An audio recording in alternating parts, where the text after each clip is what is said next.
Buenas noches.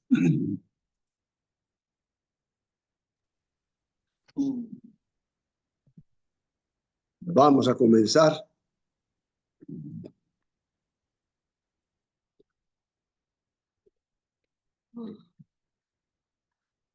¿Qué pasó?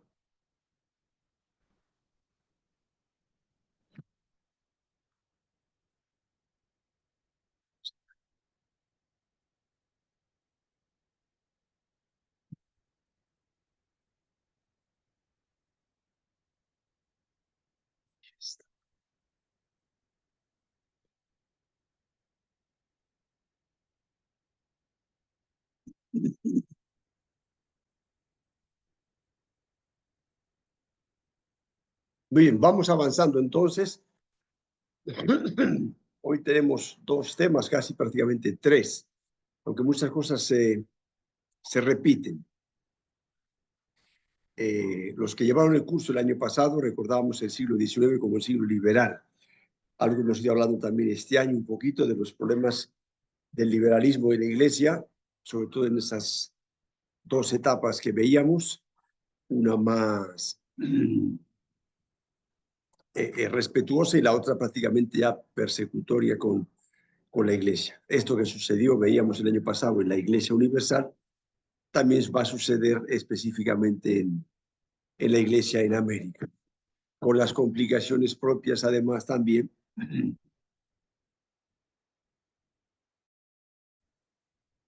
de la autonomía o la independencia de las nuevas naciones. Entonces, en líneas generales, simplificando un poquito las cosas, el siglo liberal lo podemos explicar como una disposición heterodoxa, o sea, contraria a la opinión y a las enseñanzas de la Iglesia, anticlerical, quiere decir contra los clérigos, contra la Iglesia como institución, y anticatólica frente a todo lo católico en general. Muchas veces para fastidiar a la Iglesia católica se va a favorecer el ingreso de las iglesias evangélicas. Está muy claro ya que la República y la Iglesia no pueden caber en el mismo costal, dicho de una manera así un poco a la criolla. Consecuencia de la independencia y incentivado, como hemos visto varias veces, por potencias extranjeras, principalmente protestantes, Inglaterra, después Estados Unidos, Holanda, Francia, que en teoría se da católica, meten, digamos, candela a todo lo que supone la hispanofobia y se crea la leyenda negra. Es esa exageración de todo lo que ha ido sucediendo en los 3 siglos de la colonia en contra de España y en contra de la Iglesia, prácticamente identificadas una por la otra. Aparece lo que se llama la fobia por la fe. La fobia es un miedo irracional, no tiene razones, ¿sí? Más es visceral que otra cosa. De hecho, ahora se habla también en esta época de ateísmo visceral. Gente que no es atea porque tenga razones para no creer en Dios, sino simplemente por cólera, por odio a la Iglesia, a los curas, etcétera, etcétera. Se identifica a la Iglesia y a las iglesias cristianas con fanatismo, superstición, y se le cuelga en San Benito. La Iglesia es la causa de todos los atrasos de la historia, etcétera, etcétera. Lo mismo que ocurre en Europa, ocurre aquí también. Esta sociedad ilustrada que nació en Francia por la Revolución Francesa se ve fascinada por Inglaterra, Estados Unidos y por Francia, de tal manera que copian cosas, curiosamente ahora pasa también parecido. Copian leyes de otros países sin tener en cuenta la idiosincrasia del pueblo al que se aplican esas leyes, esas legislaciones, esas constituciones, lo cual es absurdo e irracional. Pretender que las mismas leyes que rigen Inglaterra rijan en el Perú, cuando la idiosincrasia del peruano es completamente distinta del inglés o del francés. Pero la moda también existe en la política, lamentablemente. Ahora, en educación sucede lo mismo. Están copiando prácticamente planes educativos de España en concreto, que es lo que yo conozco un poquito, que han fracasado absolutamente. Y bueno, pues no sé por qué los están copiando aquí, como si fuese la última chupada del mal. Muchas constituciones de estas nuevas naciones que van apareciendo y las legislaciones que se van dando son anticlericales. En la actualidad también sucede así, hay, digamos, una clase social, cultural alta, si lo queremos decir así, que por lo general son bastante anticlericales. Aunque después puedan aparecer un día en la procesión del Señor de los Milagros, porque eso está de moda el 28 de octubre. Pero bueno, ese es otro cantar. La crítica que hace la mayoría a la iglesia es considerada como retrógrada y en esa época lo que está de moda es ser ilustrada y la iglesia se dice que no es ilustrada. Lo curioso es que el pueblo sí seguía, lo que pasa siempre, arriba cambian, dicen una cosa, dicen otra, un gobierno, otro gobierno. La gente en el día a día, los cambios son muy lentos y no son tan rápidos. El pueblo llano por lo general mantuvo su adhesión a la fe católica, mantuvo en la medida de lo posible sus cofradías, sus costumbres religiosas, sus fiestas religiosas, de tal manera que la legislación da la espalda a la iglesia y da la espalda al pueblo, lo que ya hemos comentado en algunos temas anteriores. Se cambiaron babas por moros. Antes había unos, ahora había otros, pero para la gente de abajo, la gente de a pie, las cosas siguen prácticamente igual.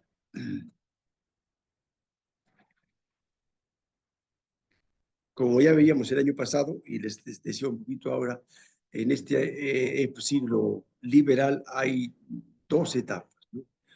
Una, golpean a la iglesia, critican a la iglesia, lo que en realidad quieren es manipularla. Y se siguen declarando católicos. Hay constituciones en las que se pedía prácticamente que el gobernante tenía que ser católico.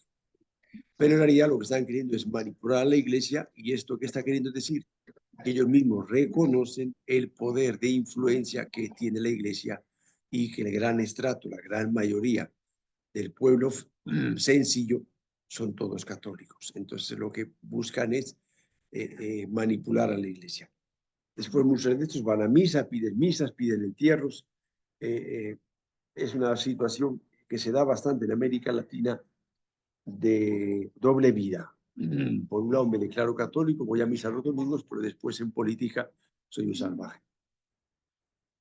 La segunda etapa ya es mucho más agresiva, ya no quieren manipular la iglesia, sino que lo que quieren es quitársela del medio, aniquilar. Detrás de todo esto, como ya hemos dicho varias veces, están también los masones. Los masones es un grupo de gente muy poderosa, con mucho dinero, que lo que buscan es controlar el mundo. Y lógicamente, dentro de este control mundial, quien es un gran estorbo para ellos es la iglesia. Entonces, todo esto ellos alimentan y meten cizaña. Si no puede manipularla, por lo menos quitarla del medio, arrasarla, que la iglesia desaparezca. Los siglos van pasando y la promesa de Jesucristo sigue en pie. Las puertas del infierno no podrán contra ella. Así como había un patronato en la época de las colonias, van a intentar que se dé también un patronato republicano, precisamente con este deseo de manipular a la iglesia. Los problemas que ya veíamos el año pasado en Europa de las investiduras de los laicos, que era los gobernantes querían poner a su gente para obispos. Ya lo ya comentábamos la semana pasada. Esto va a parecer lo mismo. Lo que quieren es controlar a la iglesia, someter a la iglesia. Entonces, recuperar ese patronato en el que decir, nosotros presentamos a la iglesia los candidatos para ser obispos. La iglesia es la que al final dice, este sí, este no, pero claro, si los presento yo, va a ser la gente que yo quiero. Y muchas veces se hacía la trampa de presentar dos que sabías que la iglesia iba a decir que no, para que digan que sí al tercero que tú estás presentando, que es el que realmente te interesa. Y fue un continuo tira y jale, en un país de una manera, en otro de otra, uno antes, otro después, en algunos con persecuciones, en otros no. Y se fue dando estas dos realidades, la persecución de la iglesia y el profetismo, en el que había hombres y mujeres, en esa época más hombres, pero después irán apareciendo también las mujeres, que irán denunciando estos manipuleos del Estado y luchando por la independencia de la iglesia. En algunos países incluso llegará a haber revueltas militares, como el caso más claro que es el de México, de los cristeros, pero el interés, repito, de los gobiernos es que ellos presentan a los obispos a Roma para que Roma acepte a los que ellos presentan. En definitiva, se da una intromisión de los nuevos gobiernos republicanos en las distintas iglesias nacionales. Ellos quieren manejar y manipular los nombramientos de los obispos, los diezmos, el dinero, las posesiones de la iglesia y tener a la boca de la iglesia también tapada, porque esto sigue pasando ahora. Dicen que la iglesia se mete en la sacristía y que no fastidie. Que se vende incienso, bien de incienso para que huela rico, pero que no opine, y mucho menos que opine de nuestras fechorías y nuestras barbaridades. Los problemas, por ejemplo, que ya tuvo el Papa Francisco cuando le nombraron obispo en Argentina, porque denunciaba fuertemente la corrupción. Y en varias ocasiones van a recomendarle prudentemente que por su bien, por el bien de su feligresía, no hable tanto de la corrupción porque es un tema desagradable. ¿Sí? De alguna manera sucede lo mismo. En esa época, donde todos eran católicos, aparece la libertad de cultos como una cachetada de la iglesia. Quiere decir que puede entrar cualquiera. Lo curioso es que se habla de libertad de cultos, pero por otro lado la legislación va en contra de la iglesia. El que supuestamente es el promotor, el patrono de la iglesia, el que quiere llevar el patronato, el que va copiando la idea de la época de la colonia, los primeros siglos, en realidad lo que está haciendo es estrangular a la iglesia, aprovecharse de la iglesia y perseguir a la iglesia. De tal manera que el responsable de promover a la iglesia es el que en realidad la está persiguiendo. El responsable de ayudar al sostenimiento de la iglesia es el que le está quitando los diezmos y el que se está quitando las posesiones, lo que se llama con la desamortización. Son leyes que de un plumazo les quitan conventos, les quitan casas, les quitan seminarios, querían controlar absolutamente todo, hasta las clases que estaban en los seminarios, el sacristán de la catedral, o sea, un control total de la iglesia, de tal manera que la iglesia se convierte en un funcionario del Estado. Yo te doy una miseria para tu sostenimiento, pero tú vas a hacer todo lo que yo te diga y nada más. Lo que sucedía en tiempos de la corona, pero llevado al extremo. Veíamos que en la corona había una primera etapa donde los reyes españoles, con sus errores y limitaciones, pero sí querían realmente la extensión del cristianismo en América, querían apoyar a la iglesia, y eso se llevó bien. Después las cosas se fueron llevando a extremos con los reyes ya absolutistas españoles, y acá sucede prácticamente la misma cosa.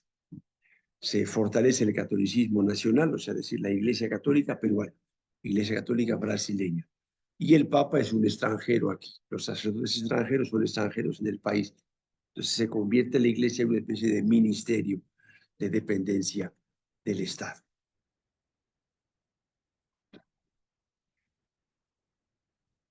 Lo que habíamos visto un poquito antes, ¿no? Pues muchas ideas se repiten. Después de la emancipación, América Latina sigue siendo católica, ¿sí? Pero hay un enfrentamiento continuo entre los que intentan mantener, digamos, el estado de la iglesia, la influencia con respecto a la política, sobre todo la educación, y las masas más populares, y el liberalismo que pretende separar completamente el papel de la iglesia con el papel del Estado. La educación es solo cuestión del Estado, ya la iglesia no tiene nada que hacer, y se presenta el Estado liberal como el desarrollo, el progreso de los pueblos, enfrentado a la tradición, ya en este caso de 3 siglos de cristianismo en la iglesia. La iglesia por lo general se va a mostrar conservadora frente a estos gobiernos anticlericales, por lo que decíamos ya la semana pasada, de ese instinto de supervivencia, de conservación que todos tenemos cuando nos sentimos atacados. Se va a ir pasando del patronato al concordato. El patronato, digamos, el Estado es el que maneja la iglesia. El concordato, el Estado y el Estado Vaticano y la iglesia se encuentran de igual a igual. Se va a dar lo que decíamos antes también, la desamortización. Se busca cualquier excusa para quitar posesiones a la iglesia. Recordemos, veíamos ya el tema pasado, que después de la emancipación, todos los países quedaron endeudados hasta las orejas y necesitaban dinero para robar y para pagar la deuda externa. Y una de las maneras más fáciles era quitárselo a la iglesia. De la cristiandad colonial, que tenía una idiosincrasia muy propia de la religiosidad española y la que se va creando en América Latina, habíamos visto, se refuerza un catolicismo más romanizado. en lugar de esa simbiosis, esa mestizaje que se ha ido dando, que se daba en el arte, en la música, en las esculturas, en las celebraciones, ese mestizaje, se jala hacia un catolicismo más romano, las celebraciones y todo, más cercano al rito romano. En cierto modo, es un atraso, claro.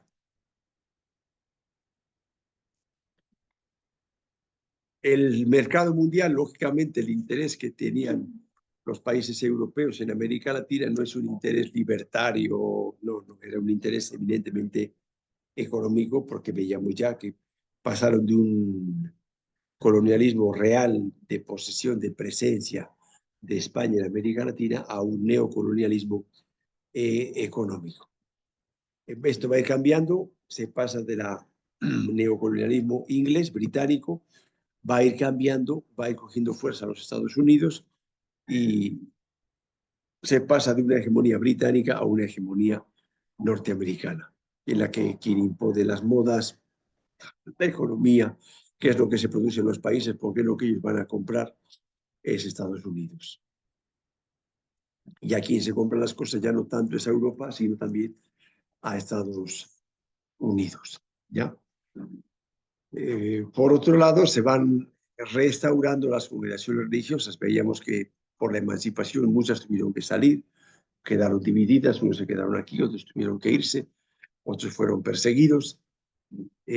Nuevamente se van restaurando las congregaciones religiosas. Aparece la libertad de cultos, ya decíamos, una libertad de cultos contradictoria, porque si es libertad de culto real, se supone que estoy dando libertad a la iglesia. Pero por otro lado, en realidad lo que se está queriendo es controlar la iglesia.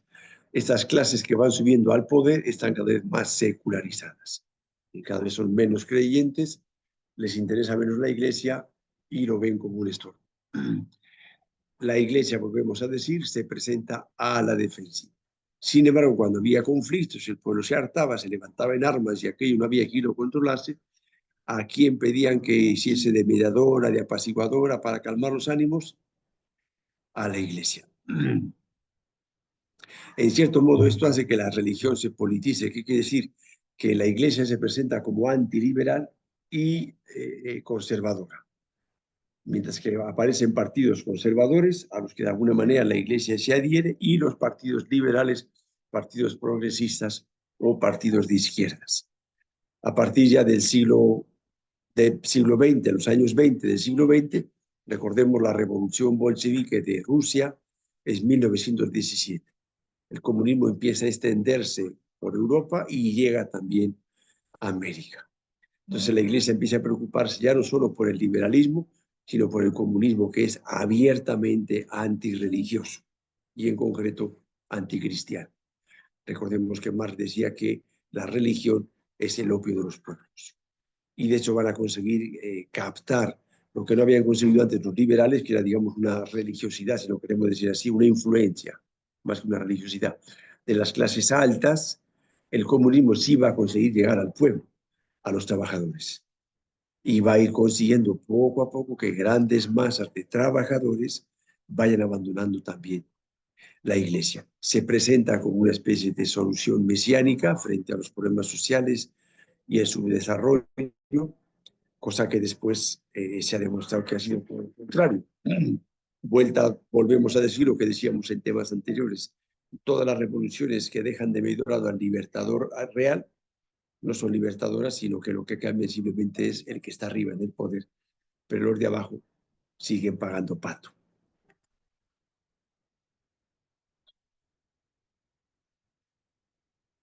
Frente a este Estado liberal, la Iglesia convoca en 1899 el Concilio Plenario Latinoamericano.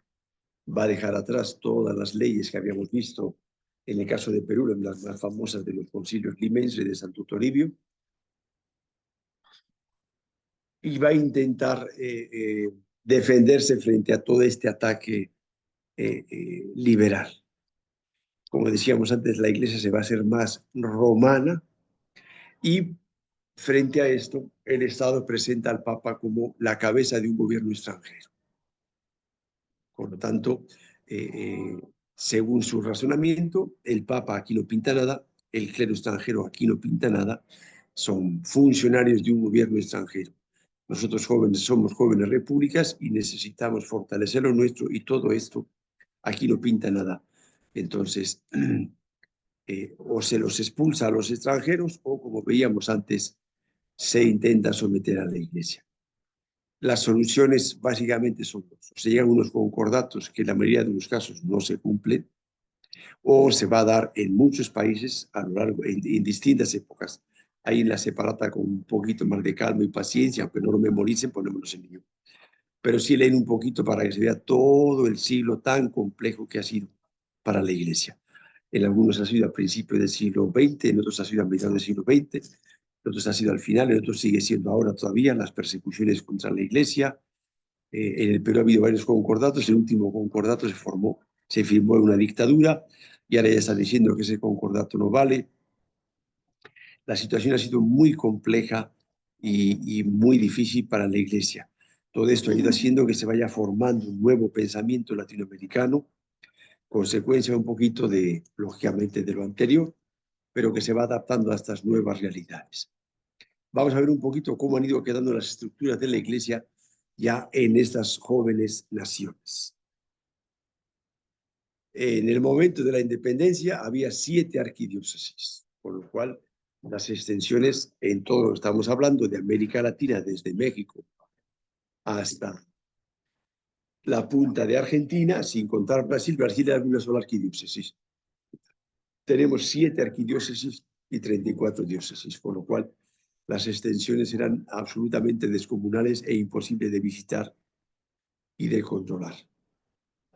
Frente a la independencia vimos que había distintas realidades, unos que jalaban hacia el rey, hacia España, otros que si esto, que si lo otro, algunos tuvieron que huir y otro gran número apoyaron a la revolución. Lo cierto es que la Iglesia se quedó sin columna vertebral, sin obispos. En diócesis 20 años sin obispos. Claro, si no hay obispos no hay ordenaciones, no hay seminario, no hay parroquias nuevas. Una vez que un sacerdote se muere, las parroquias quedan vacías, esas son las parroquias vacantes.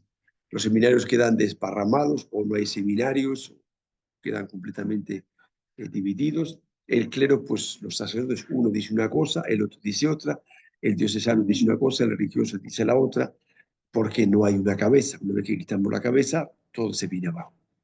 Y luego hubo una cantidad de robos de los tesoros de la iglesia. Aquí en Ocopa ya les he contado, había un montón de mapas, de documentos, todo, buena parte se robaron, porque no había quien lo cuide.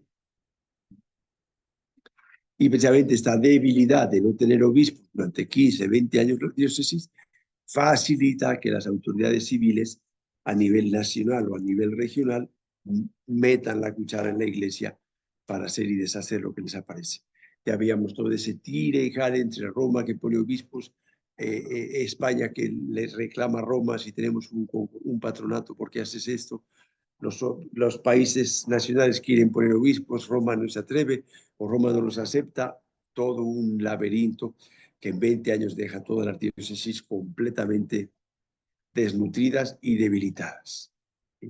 Bueno, lo cierto es que una vez que esto empieza a sentarse, lo que sucede muchas veces en la historia, después de una gran época de persecución o de debilidad, aparece como una especie de nueva primavera y hay un boom. Entre 1830 y 1900 se crean 10 sedes metropolitanas, o sea, 10 arquidiócesis más y 50 diócesis sufragáneas. Ya decíamos, la arquidiócesis es la central, la antigua, y alrededor son las diócesis o sedes sufragáneas que de alguna manera dependen de la arquidiócesis e intentan trabajar en la medida de lo posible unidas y ayudarse los unos a los otros. ¿Qué sucedió con el clero y las parroquias? Bueno, habíamos visto ya que en la época de la independencia aparece la figura del cura, perdón, aparece la figura del cura párroco, está hablando del cura guerrillero, se me ha chispoteado el cable. ¿Sí? La figura del cura párroco, que es el cura que está en una parroquia prácticamente toda su vida, 40, 50, 60 años. De tal manera que conoce a los abuelos, a los hijos, a los nietos, a los bisnietos, se convierte en una especie en el papá de toda aquella comunidad, de todo aquel pueblo. dentro de toda esta gente con muy poca formación cultural, el cura párroco, a poca formación que tenga, pues era, digamos, de los más brillantes de la comunidad. De tal manera que, como se decía vulgarmente, lo que el cura decía iba a misa. Era casi palabra de Dios, se convirtió en una especie de papá de todos. Y en estos momentos difíciles, donde no había obispos y hay todas estas situaciones complejas, el cura, el sacerdote, se convierte en una especie de punto de referencia de todo el mundo y todo el mundo lo busca para todo. Hasta ahora, incluso en nuestras parroquias más o menos pequeñas, sigue pasando. La gente busca al cura para todo. Como me dijeron a mí una vez, digo, ¿pero por qué has venido si no eres creyente? Porque no tenía plata para pagar el psicólogo. Y me han dicho, si no tienes para el psicólogo, vete a donde el cura. Bueno, pues nada, ya está. Bien. En todo este lío existe la tentación de meterse en política para intentar ayudar, poner orden. A veces funciona, normalmente no funciona. Pero sí hay varios sacerdotes que están metidos en política, algunos llegan incluso, como tenemos puesto aquí, a ser ministros. La población aumenta y el número de sacerdotes disminuye. Al haber menos sacerdotes, digamos que la religiosidad de la gente se centra en la religiosidad popular, en las costumbres, las procesiones, las romerías, las hermandades, porque digamos quien va educando al pueblo y guiando al pueblo es el sacerdote. Al disminuir el número de sacerdotes, esto aparece así. Más adelante, con la entrada de pastores protestantes, lo que va a suceder es la disminución de sacerdotes facilita el aumento de los pastores protestantes. Las parroquias eran muy grandes y estaban muy mal comunicadas. Estamos hablando del siglo XIX, siglo XX. Con lo cual las visitas de los sacerdotes eran muy pocas y pues igual cada un montón de años. La formación del clero era muy pobre, ya hemos visto que los seminarios se debilitan mucho y esto, por supuesto, influye en el clero, los problemas que hay dentro de ellos, como veíamos antes, y la formación también del pueblo sencillo de a pie. En cuanto a los religiosos, veíamos que los religiosos eran una especie de columna vertebral del tiempo de la colonia, son los que llevaban la mayor parte del trabajo misionero. La emancipación va a suponer una grave crisis para los religiosos, que en primer lugar empieza por una gran disminución del número. La disminución de los religiosos obedece a dos causas, principalmente internas, la pérdida del sentido, lo que se llama la relajación de su sentido en estos lugares, en estos países. Antes, digamos, la corona de alguna manera marcaba las líneas, era todo un poquito más claro. Ahora hay muchas situaciones muy complejas. Ante situaciones de peligro, a todos nos sucede lo mismo. Lo que buscamos es sobrevivir como buenamente se puede y ahí donde aparece la relajación de las costumbres, la debilidad en la formación, eso hace que no haya vocaciones y también la división interna. Ya habíamos visto uno de los problemas que había, la división entre los criollos, los peninsulares, y por otro lado, otra de las causas de la disminución es lo que habíamos visto antes, el hostigamiento, la persecución de los nuevos gobiernos.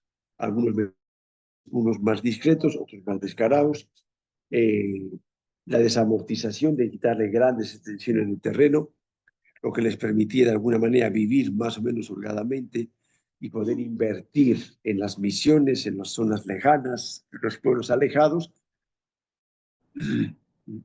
para poder visitar en las comunidades nativas lejanas, hay que tener dinero, porque hace falta camioneta o hace falta bote, hace falta combustible.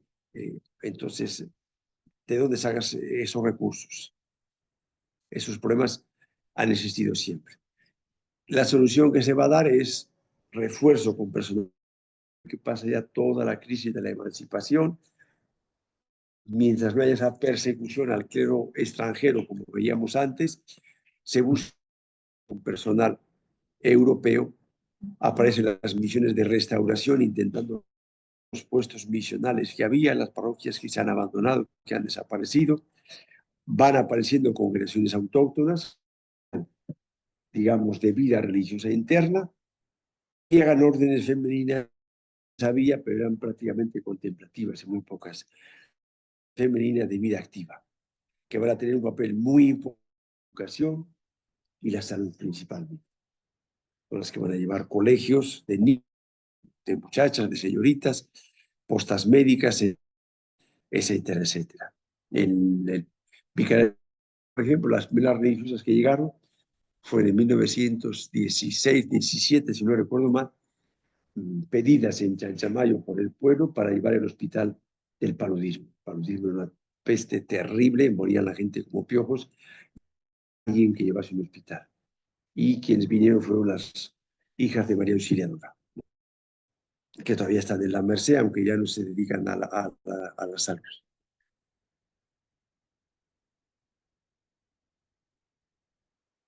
Unas palabritas, aunque ya hemos visto algo sobre el concilio plenario latinoamericano. Lo convocó al Papa León XIII, no León XIV es el de ahora, en 1898, para responder a los 400 años de la evangelización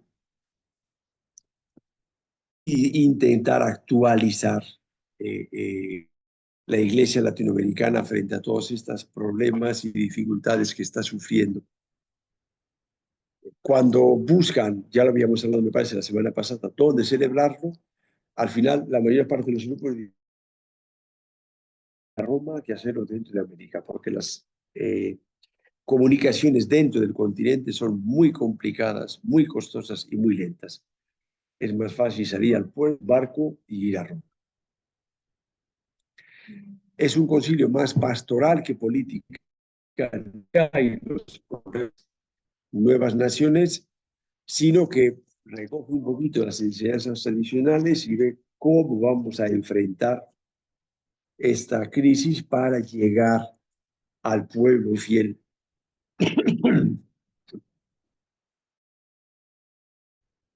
El mejor resultado de este concilio es una conciencia comunitaria de iglesia.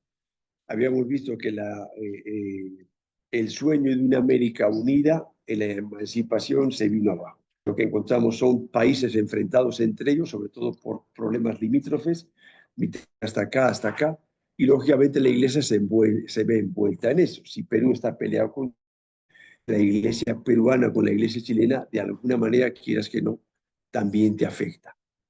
Entonces, esta reunión, este concilio plenario latinoamericano de toda América Latina, ayuda a que aparezca una conciencia de toda América Latina tiene un sustrato, que es el sustrato católico, compartimos muchas cosas y tenemos que ayudarnos unos a los otros.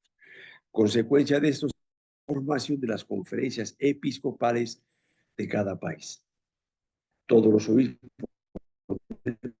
país se conforman en una conferencia en la que trabajan juntos, comparten preocupaciones juntos, intentan buscar soluciones juntos. Entonces, digamos, más fuertes y más potentes ayudan a las más jóvenes y más débiles. Y otro resultado importante más adelante, no es en el momento, será el SELA, la Conferencia Episcopal Latinoamericana, la revista por América Latina, para ayudarse los unos a los otros y buscar soluciones conjuntas y evitar así la desesperación de cada obispo que intenta sobrevivir como puede frente al ataque de las nuevas naciones, de los gobiernos propiamente. Y bueno, más o menos esto es un poquito el tema de hoy. Ya digo, muchas cosas se repiten porque lo vemos un poco desde distintos puntos de vista, pero nos ayuda un poquito a ver cómo a través de las persecuciones, igual que ha sucedido en otros momentos la iglesia se ha, se ha ido fortaleciendo frente a estas dificultades. No sé si hay alguna preguntita.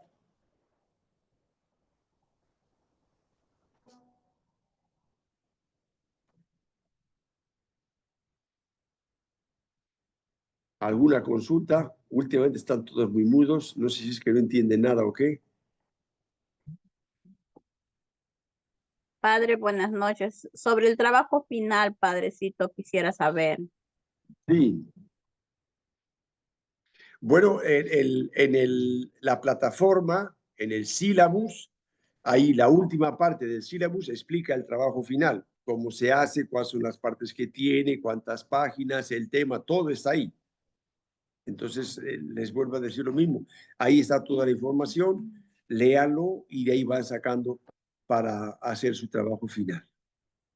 Porque repetirlo ahora no tiene sentido, aparte de lo tienes escrito. Padre, buenas noches, disculpe. Padre, me he Bueno, reincorporado recién. Durante estas clases que han tenido, ¿ha habido trabajos o solamente ese trabajo final? no, te digo lo mismo. Lean la plataforma. En el sílabus está la información de todo el trabajo, de todo el curso. Cada clase tiene 4 preguntas de autoevaluación que se hacen al final. ¿Sí? Entonces, en el texto base que tienen ahí, al acabar el tema, hay 4 preguntas de autoevaluación que hay que responder en la plataforma. Si te acabas Ah, de lo incorporar subimos a la ahora, plataforma, padre. claro, si te acabas de incorporar ahora, lamentablemente las únicas que vas a poder hacer son las del tema pasado y a partir de ahora, porque pasado 8 días la plataforma se cierra y ya no hay forma de completar esas preguntas de autoevaluación. Pero todo tema tiene 4 preguntas de autoevaluación, están ahí en el texto, por eso las he puesto ahí, para que vean el texto y del texto que uno lee en casa o en la parroquia con los demás compañeros, se sacan las respuestas de las preguntas de autoevaluación que son muy breves y muy sencillas. No de Internet, porque Internet no tiene el contexto de la pregunta y te puede salir cualquier cosa, aparte que no sirve de nada. La idea es que ver qué es lo que uno ha entendido de lo que en la clase se ha explicado y lo que en casa o en la parroquia todos juntos hemos leído de cada tema. Entonces, por un lado son las autoevaluaciones, que es el 30% de la nota. Cada autoevaluación vale 4 puntos. Son 8 autoevaluaciones, en total salen 32 puntos. El trabajo vale otros 30 puntos. Ya estamos en 60. Y el examen final son 40 puntos. La nota final sale sobre 100. Se suma todo y al final simplemente se divide entre 5 y ya sale la nota que normalmente se utiliza sobre 20. Pero así es como salen las puntuaciones. Ahí en la plataforma ustedes han presentado la autoevaluación y sale su nota. Por eso digo, cada autoevaluación, la nota es sobre 4. Son 4 preguntas, cada pregunta vale 1 punto. Si las 4 están bien, 4. Si tienes un 3, pues quiere decir que alguna pregunta no está bien contestada.